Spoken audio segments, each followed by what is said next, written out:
కూతుర్లు ఉన్న వాళ్ళందరూ చేయతాడా? మిమ్మల్ని అడగలేదమ్మా, ఇక్కడ అడిగాను. మీరు ధన్యులు, మీరు ధన్యులు. ఎందుకో తెలుసా?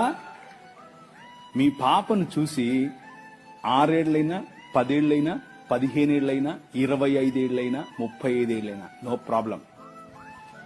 బుగ్గల మీద చేయి పెట్టి ఎంత అందంగా ఉన్నావమ్మా నువ్వు అని చెప్పు. అది నీ బాధ్యత. నువ్వు చెప్పడం మొదలు పెడితే పక్కనోడు చెప్తే మా నాయన ఎప్పుడో చెప్పాడు అంటది. అర్థందా? నీ కూతురు దగ్గరికి తీసుకో, కౌగిలించుకొని చెప్పు, ఐ లవ్ యూ బెటా.